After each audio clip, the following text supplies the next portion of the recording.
कहानी की शुरुआत स्कॉटलैंड के हाईलैंड को दिखाते हुए होती है, जहां पर जिमी नाम का एक बच्चा और उसके साथ और कई सारे बच्चे एक रूम में बैठे हुए टीवी देख रहे थे। तभी अचानक से तेज सायरन बजने लगते हैं। तभी जिमी की माँ एक बच्चे को लेकर अंदर आती है। वो बच्चों से कहती है कि कोई भी यहाँ से हिलना मत। जिसके बाद वो दरवाजा बंद करके यहाँ से चली गई। थोड़ी ही देर बाद बाहर से खौफनाक आवाजें आने लगी और ये सुनकर सभी बच्चे डर के मारे कांपने लगे। जिमी डरता हुआ दरवाजे के पास जाता है और अपने फादर को आवाज लगाने लगा, लेकिन अगले ही पल एक झटके के साथ दरवाजा टूट गया और बाहर से इन्फेक्टेड ज़ॉम्बी अंदर आकर सभी बच्चों पर हमला कर दिए। वो इन सभी बच्चों को खाने लगे, लेकिन जिमी जो कि दरवाजे के पीछे छिपा हुआ था वो बच जाता है। वो बाहर निकल जाता है और वो वहाँ अपनी माँ को देखता है, जिस पर कि एक ज़ॉम्बी अटैक करके उसे भी मार देता है। वो घर के अंदर रोता रहता है और देखता है कि उसके सभी रिलेटिव्स एक एक करके ज़ॉम्बी बनते जा रहे हैं, लेकिन किसी तरह से वो घर से निकलने में कामयाब हो गया। और बाहर का नजारा तो और भी खौफनाक था। चारों तरफ इन्फेक्टेड लोग ही फैले पड़े थे।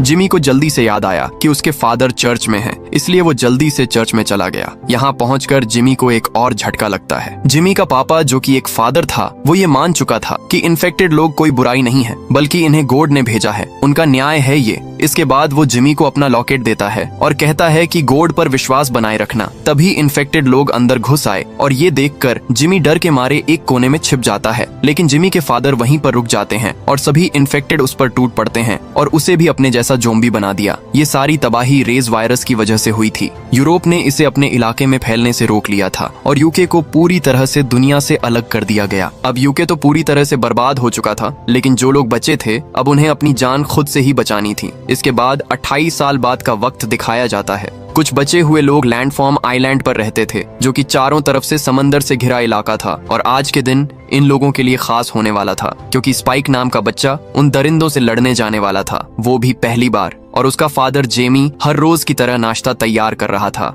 लेकिन तभी उसकी बीमार वाइफ ईसा के चिल्लाने की आवाज आती है और ये सुनकर जिमी और स्पाइक जल्दी से ऊपर गए। जब ईसा को ये पता लगा कि आज उसका बेटा स्पाइक पहली बार ट्रेनिंग पर जा रहा है, तो ये बात सुनकर वो गुस्सा हो गई और अपने हस्बैंड को गंदी गालियां बकने लगी। लेकिन जल्द ही वो शांत हो जाती है, क्योंकि ईसा को भूलने की बीमारी थी। उसे अक्सर बातें याद नहीं रहती थीं और कई बार तो वो ये भी भूल जाती कि उसके आसपास क्या हो रहा है। थोड़ी देर बाद स्पाइक की मुलाकात सैम से होती है और वो उसे एक नया बो गिफ्ट करता है। इसके बाद जब जेमी और स्पाइक ट्रेनिंग पर निकलने लगे तो सभी गांव के लोग उनके लिए तालियां बजा रहे थे। वो स्पाइक को उसकी पहली ट्रेनिंग के लिए उसे ब्लेसिंग दे रहे थे। जब ये दोनों शहर के गेट पर पहुंचे तो जेनी जो कि यहाँ की लीडर थी, इन्हें रोक कर एक बात समझाई कि यहाँ से जो भी बाहर जाता है, अगर वो खुद से वापस लौट आए तो ठीक है, लेकिन अगर नहीं लौटा तो हम उसे ढूंढने नहीं जाते। ये रूल है यहाँ का। हम पहले ही बहुत सारे लोगों को खो चुके हैं। जिसके बाद ये दोनों बाप बेटे आगे बढ़े और एक पतला रास्ता पार करके मेन लैंड पर पहुंच जाते हैं। रास्ते में उसका फादर जेमी उसे सारी बातें समझाता हुआ चल रहा था। जिसके बाद ये लोग एक पुल पार करके जंगल में आ गए। ये लोग यहाँ पर पूरी तरह से चौकन्ने थे।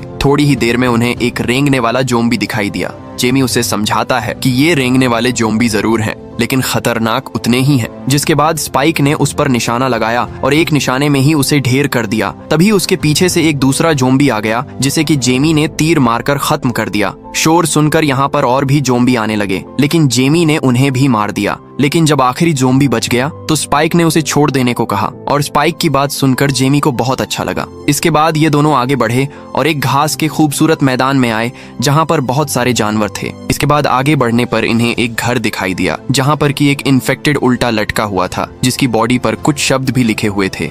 जेमी अंदाजा लगाता है कि शायद किसी ने इसे इंसानी रूप में पकड़कर छोड़ दिया होगा, जिसके बाद ये इन्फेक्टेड हो गया। इसलिए जेमी अपने बेटे से कहता है कि बेटा, यही वक्त है, तुम्हें इसे मारना होगा। लेकिन वो इन्फेक्टेड झटपटा रहा था और इसी डर के मारे स्पाइक तीर नहीं चला पा रहा था। और इतने में ही वो इन्फेक्टेड खुद को छुड़ाकर इन पर हमला करने ही वाला होता है कि एंड वक्त पर स्पाइक ने उसे मार डाला। ये देखकर स्पाइक के फादर काफी खुश होते हैं। खैर, अब आगे बढ़ने पर उन्हें रास्ते में एक जानवर की आधी खाई हुई बॉडी मिली। जब स्पाइक ने ऊपर देखा तो उस जानवर का आधा खाया हुआ सर पेड़ में अटका हुआ था। ये देखकर जेमी को काफी डर लग गया, क्योंकि ऐसा काम सिर्फ अल्फा ज़ॉम्बी ही कर सकते हैं। इसलिए जेमी जल्दी से अपने बेटे से कहता है कि बिना आवाज किए चुपचाप मेरे पीछे आओ। और जब थोड़ी देर बाद ये एक खुले घास के मैदान में पहुंचे तो उन्हें अपने सामने उन्हीं अल्फा ज़ॉम्बी की एक आर्मी दिखाई देती है, जहां पर उनका लीडर सामने था। ये देखकर ये जल्दी से जंगल की तरफ दौड़े और भागते हुए भी जेमी अपने बेटे को ट्रेनिंग दे रहा था। उसने दौड़ते हुए अपने बेटे को बताया कि किस तरह से तीर चलाकर वार करना है। जिसके बाद ये दोनों भागते हुए उस अबेंडेंट घर तक आ पहुंचे और जो भी अल्फा ज़ोंबी इनका पीछा कर रहे थे ये उन पर तीर चलाते गए। उस घर में इन्हें एक एटिक मिल जाती है जिसमें ये दोनों बाप बेटे छिप जाते हैं। अब वो इन्फेक्टेड इन्हें देख तो नहीं पाते, लेकिन बाहर वो इनका इंतजार करने लगे। अगले कई घंटों तक जिमी अपने बेटे को समझाता है कि बेटा, ये अल्फा ज़ोंबी साइज में बहुत ज्यादा बड्ढे और बहुत ज्यादा चालाक भी होते हैं, हम इंसानों के ही जैसे, और इन्हें मारने के लिए बहुत ज्यादा तीर भी लग रहे हैं और अब हमारे पास तीर खत्म होने वाले हैं, तो इसीलिए इन्हें यहीं पर इंतजार करना होगा। खैर, अब रात के अंधेरे में इन्होंने एक आदमी को बाहर अंधेरे में चलते हुए देखा जो कि इनके आइलैंड वाले रास्ते पर थे। जेमी बताता है कि बेटा, ये रात में पेट्रोलिंग करते हैं, ये हमारे ही लोग हैं। दूसरी तरफ स्पाइक ने आग जलती हुई देखी और जब उसने इस बारे में अपने फादर से पूछा तो जेमी ने ये बात टाल दी। रात में जब स्पाइक सोता है तो उसे एक अजीब सपना आता है। उसकी माँ पानी में डूब रही थी और चारों तरफ ज़ोंबी थे। तभी जेमी अपने बेटे को जगाता है क्योंकि ये घर तेजी से कांप रहा था, क्योंकि बाहर जानवरों का पूरा झुंड दौड़ रहा था। लेकिन वक्त रहते ये दोनों इस घर से निकल जाते हैं और अगले ही पल इस घर की छत भी गिर जाती है। जिमी ये बात जान गया था कि इस आवाज से वो ज़ोंबी इधर आने वाले हैं, इसलिए वो स्पाइक के साथ जल्दी से घर की तरफ भागा। रात में इनके आइलैंड का रास्ता पानी से ढक जाता था, लेकिन पानी ज्यादा गहरा नहीं था, इसलिए ये लोग आगे बढ़ने लगे। इन्हें लगता है कि अब ये लोग बच गए, लेकिन तभी इन्हें पहाड़ की चोटी पर एक अल्फा इन्फेक्टेड देख लेता है और वो नंगा पुंगा ज़ोंबी बिना कच्छा पहने इनके पीछे दौड़ने लगा। इन दोनों को ये एहसास ही नहीं था कि खतरा तेजी से इनकी तरफ आ रहा है, लेकिन तभी कई चमगादड़ उड़ते हुए इनकी तरफ दौड़ने लगते हैं। ये देखकर इन्हें खतरे का एहसास हो गया। जब ये पीछे मुड़कर देखते हैं तो वो अल्फा तेजी से इनकी तरफ दौड़ता हुआ आ रहा था। ये बिना वक्त गवाए तेजी से दौड़ने लगे, लेकिन भागते हुए स्पाइक एक गड्ढे में गिर गया। जेमी जल्दी से अपने बेटे को संभालता है और फिर से दौड़ने लगा और साथ ही चीख भी रहा था कि जल्दी से दरवाजा खोलो। जेमी की आवाज सुनकर गार्ड्स भी जल्दी से लाइट ऑन कर लेता है। अब आइलैंड के लोग भी उस अल्फा ज़ोंबी को देख लेते हैं और जल्दी से उस पर तीर चलाते हैं। इन तीरों से वो थोड़ा लड़खड़ा तो जाता है, लेकिन बेशुमार ताकत के चलते वो फिर से उठकर इनका पीछा करने लगा। लेकिन इस बार एक बड़ा आग में डूबा हुआ तीर उस पर चलाते हैं जिससे वो सीधा नीचे गिर पड़ा। अब स्पाइक और जेमी जल्दी से भागते हुए जैसे तैसे गेट तक पहुंच जाते हैं। अब जेनी पहले दरवाजा ना खोलकर अच्छे से उनकी आंखें चेक करती है कि कहीं वो इन्फेक्टेड तो नहीं है, और पूरा इंश्योर करने के बाद कि वो इन्फेक्टेड नहीं है, उसने गेट खोल दिया। अब इनकी इसी जीत पर उस रात उस आइलैंड पर जश्न मनाया जाता है कि किस तरह से, कितनी बहादुरी से स्पाइक ने उन ज़ोंबी का सामना किया है। स्पाइक को बहुत ज्यादा तारीफें मिल रही थीं, लेकिन वो इतनी भीड़ और शोर से परेशान होकर वहां से बाहर चला गया और वहां जाकर स्पाइक को जो बियर पिलाई जा रही थी उसकी उल्टी कर दी। और यहाँ पर वो देखता है कि उसका फादर किसी और लड़की के साथ वो सब कर रहा है जो उसे उसकी माँ के साथ करना चाहिए। ये देखकर स्पाइक का दिल टूट गया। वो चुपचाप अपने घर लौट आया जहाँ पर सैम उसकी माँ की देखभाल कर रहा था। स्पाइक उसे पूरी कहानी बताता है और उस आग के बारे में पूछता है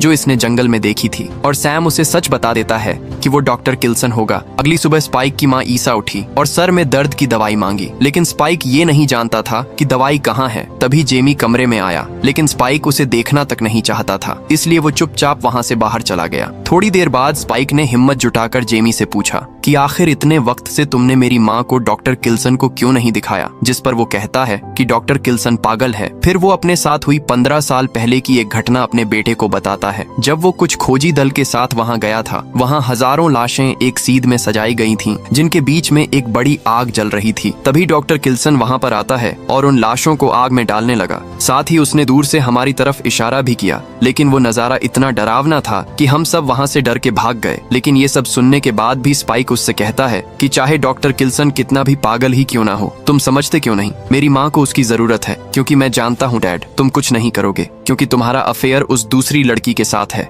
ये सुनते ही जेमी ने उसे जोर से थप्पड़ मारा, लेकिन बाद में उसे पछतावा भी होता है। इसीलिए स्पाइक बिना कुछ बोले सीधा ऊपर चला गया और अपनी माँ के पास चुपचाप बैठ गया। जब उसका फादर ऊपर गया तो स्पाइक ने चाकू निकाल लिया और कहा कि चले जाओ यहाँ से। हालांकि जेमी अपने बेटे से आसानी से चाकू ले लेता है, लेकिन मामला ज्यादा ना बिगड़े और उसका बेटा नाराज ना हो, उसने चाकू उसे वापस कर दिया, जिसके बाद वो यहाँ से चला गया। अब स्पाइक अपनी माँ को यहाँ से ले जाना चाहता था, इसीलिए उसने अनाज के गोदाम में आग लगा दी और फिर गेट वाले गार्ड्स के पास जाकर कहा कि वहाँ पर आग लगी है। तुम्हारी जरूरत है, बुला रहे हैं तुम्हें। और जब सभी गार्ड चले गए तो स्पाइक अपनी माँ ईसा को लेकर वहां से बाहर निकल गया, क्योंकि वो उसे डॉक्टर किल्सन के पास ले जाना चाहता था। जब ईसा को ये समझ आया कि ये लोग मेन लैंड तक आ गए हैं तो वो घबरा गई, इसीलिए वो जेमी और अपने हस्बैंड को पुकारने लगी, लेकिन स्पाइक उसे समझाकर शांत कर देता है। खैर, अब रात में ये एक अबंडेंट जगह पर पहुंच जाते हैं और यहीं रुकने के बारे में सोचा वो अपनी माँ से कहता है कि मैं पहरा देता हूँ, आप सो जाइए माँ। लेकिन थोड़ी देर बाद स्पाइक को भी पहरा देते वक्त नींद आ गई। उसी वक्त रेंगने वाला एक इन्फेक्टेड यहाँ तक आ जाता है और स्पाइक के जूतों को चबाने लगा। लेकिन जब ज़ॉम्बी को समझ आया कि ये कीड़े नहीं है तो वो धीरे धीरे आगे बढ़ने लगा और जैसे ही वो स्पाइक को काटने वाला था किसी ने उसे पीछे खींच लिया। सुबह जब स्पाइक की आंख खुली तो उसे लगा कि शायद इसने कोई बुरा सपना देखा है, लेकिन पास ही में उस ज़ॉम्बी की लाश पड़ी थी। ईसा उससे कहती है कि मुझे भी इस बारे में कुछ नहीं पता, लेकिन फ्लैशबैक में दिखाया जाता है ईसा ने ही उस ज़ॉम्बी की खोपड़ी पिलर पर पटक कर उसकी जान ले ली थी। वहीं दूसरी तरफ कुछ सोल्जर्स को दिखाया जाता है जो कि इन्फेक्टेड लोगों से अपनी जान बचाकर भाग रहे थे। जितना हो रहा था इन्फेक्टेड को गोली मार रहे थे, लेकिन धीरे धीरे उनकी गोलियां खत्म होने लगी। अब क्योंकि इन पर अल्फा ज़ॉम्बी हमला कर रहे थे तो ये सैनिक भी जल्दी ज़ॉम्बी में बदलने लगे, इसीलिए बचे हुए सैनिकों को अपने बाकी इन्फेक्टेड साथियों को ही मारना पड़ा। आखिर में किसी तरह से 3 सैनिक बचते हुए एक टनल में घुस गए और गेट बंद कर दिया। लेकिन ये जैसे ही आगे बढ़ने लगे एक लंबा चौड़ा अल्फा इन पर हमला कर दिया और इन अल्फा ज़ॉम्बी की खासियत थी ये सर और रीढ़ की हड्डी ही उखाड़ दिया करते थे, तो इसने एक सैनिक के साथ वैसा ही किया और उसकी निकली हड्डी से दूसरे सैनिक को भी मार दिया।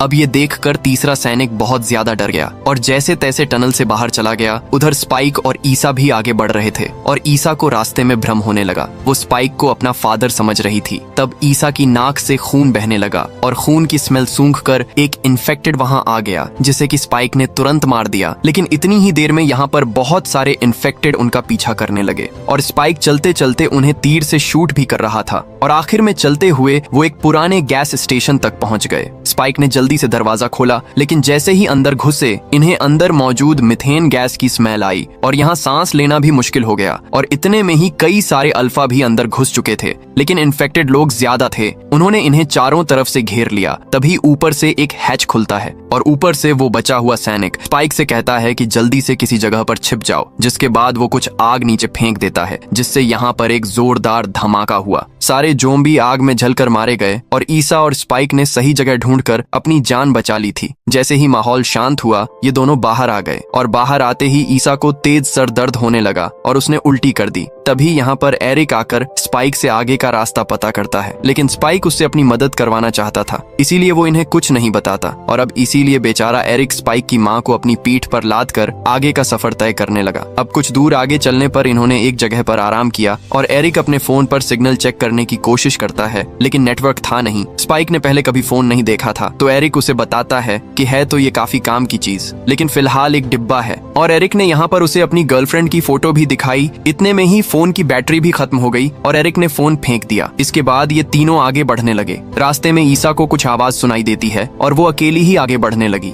कुछ दूर आगे जाने पर उसे एक पुरानी ट्रेन दिखाई दी जिसके अंदर से कुछ आवाज आ रही थी और जब ये अंदर जाकर चेक करती है तो वहाँ पर एक अल्फा ज़ॉम्बी औरत एक बच्ची को जन्म दे रही थी। शुरुआत में वो ज़ॉम्बी गुस्से में थी, लेकिन ईशा ने उसे ऐसा दिखाया जैसे ये उसकी मदद करना चाहती है। इसके बाद ये उसकी मदद करने लगी। थोड़ी देर बाद एरिक और स्पाइक भी यहाँ पहुँच गए और ईशा ने स्पाइक से बच्चे की नाल काटने को कहा और फिर बच्चे को पानी से साफ किया। लेकिन तभी उस ज़ॉम्बी महिला को होश आ जाता है और इन पर हमला ही करने वाली थी कि एरिक ने उसे शूट करके खत्म कर दिया। उसके बाद एरिक बच्चे को भी मारने को कहता है कि ये इन्फेक्टेड हो सकता है, लेकिन ईशा और स्पाइक ने रोक लिया कि ये देखो एकदम ठीक है। इतने में ही एक खौफनाक ज़ॉम्बी का हाथ नीचे आया और एरिक को ऊपर खींच लिया और थोड़ी देर बाद वो इन्फेक्टेड ज़ॉम्बी एरिक का सर लेकर नीचे कूदा। और ये कोई आम ज़ॉम्बी नहीं था, इन सभी अल्फा ज़ॉम्बी का राजा इनका नेता था। जैसे ही उसने इस मरी हुई इन्फेक्टेड औरत को देखा वो गुस्से से पागल हो गया और इनका पीछा करने लगता है। स्पाइक उसे रोकने के लिए लगातार तीर चला रहा था,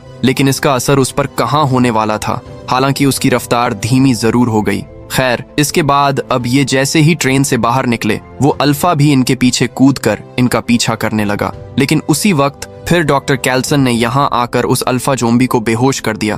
फिर डॉक्टर कैल्सन इन्हें अपने बारे में बताता है कि मैं पिछले 3 साल से इस इलाके में ही रह रहा हूँ। साथ ही में इन्हें बताता है कि मैं अपने पूरे शरीर पर आयोडीन लगाता हूँ और इससे वायरस का असर नहीं होता। और बात करते हुए उसने एरिक का सर भी अपने पास रख लिया। जब स्पाइक ने उससे अपनी माँ को बचाने की बात कही तो वो उन्हें अपने बोर्न टेम्पल ले गया और ये ऐसी जगह थी जहाँ पर इन्फेक्टेड या बाकी जो लोग मरे थे उनकी हड्डियां इकट्ठा करके एक मंदिर जैसी जगह बना दी थी। उसने एरिक के सर को एक भट्टी में डाल दिया और जब सारा मांस साफ हो गया तो इसने उसकी खोपड़ी स्पाइक को देते हुए उसे इस स्कल टावर पर एक सही जगह रखने को कहा। इसके बाद केल्सन उस नई पैदा हुई बच्ची के बारे में पूरी बात बताता है। कहता है कि प्लेसेंटा ने इसे वायरस से बचा लिया, जिसके बाद वो स्पाइक की मां की जांच करता है और वो समझ गया कि ईसा को कैंसर है और वो आखिरी स्टेज पर है। ये बात सुनकर तो स्पाइक घबरा गया क्योंकि उसे समझ नहीं आ रहा था कि आखिर क्या किया जाए। ईसा उसे शांत करते हुए कहती है कि बेटा, मैं जानती थी कि मेरे साथ कुछ गलत हो रहा है, लेकिन वो यकीन नहीं कर पा रही थी। इसके बाद वो स्पाइक की आंखें दूसरी ओर करते हुए केल्सन को इशारा करती है कि वो तैयार है। वो अब और दर्द सहना नहीं चाहती। यहाँ पर केल्सन उसे ये समझाता है कि देखो, हमें ये याद रखना चाहिए कि इंसान को एक दिन मरना है, प्यार के साथ और एक सही जगह सही वक्त पर। इसके बाद वो उस बच्चे को स्पाइक को देती है और फिर डॉक्टर केल्सन के साथ जंगल की ओर चली गई, जहाँ पर डॉक्टर केल्सन उसे हमेशा के लिए उसके दर्द से आजाद कर देता है और स्पाइक यहाँ बैठा हुआ अपनी माँ के साथ बिताए खूबसूरत लम्हों को याद करता रहा। थोड़ी देर बाद केल्सन स्पाइक की माँ की खोपड़ी लेकर वापस आया और स्पाइक को देते हुए कहा कि ये लो, इन्हें सही जगह दो। जिसके बाद स्पाइक ने अपनी माँ की खोपड़ी को उस टावर के सबसे ऊपर रख दिया, लेकिन इतने में ही उस अल्फा को होश आ गया और वो इन तक पहुंच गया। जिसके बाद केल्सन और स्पाइक जल्दी से एक जमीन में बने बंकर में छिप गए, लेकिन अल्फा उन्हें ढूंढ लेता है और ढक्कन हटाने की कोशिश करता है, लेकिन वो उसे हिला भी नहीं पाया और चुपचाप चला गया। इन्हें लगा कि अब हम सेफ हैं, लेकिन तभी अल्फा ने लकड़ी तोड़कर अपना हाथ अंदर घुसा दिया और केल्सन को पकड़ लिया और वो डॉक्टर केल्सन का सर उखाड़ने ही वाला था कि स्पाइक ने डॉक्टर केल्सन की वो नींद की सुई निकालकर उस जोम्बी के हाथ पर लगा दी। जिसके बाद वो जोम्बी फिर से बेहोश हो गया और इसके बाद स्पाइक उस बच्चे को लेकर अपने उस आइलैंड की तरफ निकल पड़ा। उसने उस बच्चे का नाम ईशा रखा और एक चिट्ठी के साथ उस बच्चे को उस आइलैंड के गेट पर छोड़ दिया ताकि ये जेमी को मिल जाए। चिट्ठी उसके बाप जेमी ने पढ़ी। वो समझ गया कि स्पाइक कहीं दूर चला गया है। उस पर लिखा था कि मैं बाहर जा रहा हूँ और जब मुझे जरूरत होगी वापस आ जाऊंगा। साथ ही लिखा था कि डॉक्टर केल्सन पागल नहीं है और ये बच्चा भी पूरी तरह से इंसान ही है। जेमी ये देखकर बहुत परेशान हो गया और अपने बेटे को देखने के लिए गेट तक आ गया, लेकिन पानी का बहाव काफी तेज था। वो ज्यादा दूर आगे नहीं जा पाया। 28 दिन बाद हमें स्पाइक को मेन लैंड पर ही दिखाया जाता है और वो जानवरों का शिकार करके जिंदा था। तभी एक अल्फा उसे देखकर उसकी ओर बढ़ा, लेकिन स्पाइक ने बिना घबराए एक ही तीर से उसका काम खत्म कर दिया। लेकिन थोड़ी ही देर बाद और इन्फेक्टेड आने लगे तो स्पाइक को यहाँ से भागना पड़ा। आगे का रास्ता चट्टान से बंद था और यहाँ पर सिर्फ एक ही अल्फा पहुंचा, जिसे कि स्पाइक ने फिर से मार दिया। तभी उसे एक सिटी की आवाज आई और इसे जिमी दिखाई दिया और ये वही बच्चा था जिसे हमने मूवी की शुरुआत में देखा था। ये बड़ा हो गया था। वो स्पाइक की ताकत देखकर कहता है कि तुम कमाल के बंदे हो, मेरी टीम में शामिल होना चाहोगे। वो उसे अपनी टीम से मिलवाता है। तब यहाँ पर कुछ और अल्फा ज़ोंबी आ गए और ये टीम बड़ी ही खतरनाक थी। एक झटके में ही इन सब ने एक एक करके उन सभी अल्फा ज़ोंबी की जान ले ली। लड़ते हुए सब लोग हंस रहे थे, मजा कर रहे थे, जैसे कि ये उनके लिए रोज का काम हो। आखिर में जिमी जोर से स्पाइक से कहता है हमें दोस्त बन जाना चाहिए और स्पाइक उनकी गैंग ज्वाइन कर लेता है और इसी सीन के साथ ये कहानी यहीं पर खत्म हो जाती है। दोस्तों, आपको वीडियो कैसी लगी लाइक और कमेंट करके जरूर बताना। मिलते हैं अगली शानदार वीडियो में। तब तक के लिए सब्सक्राइब बटन दबा दो।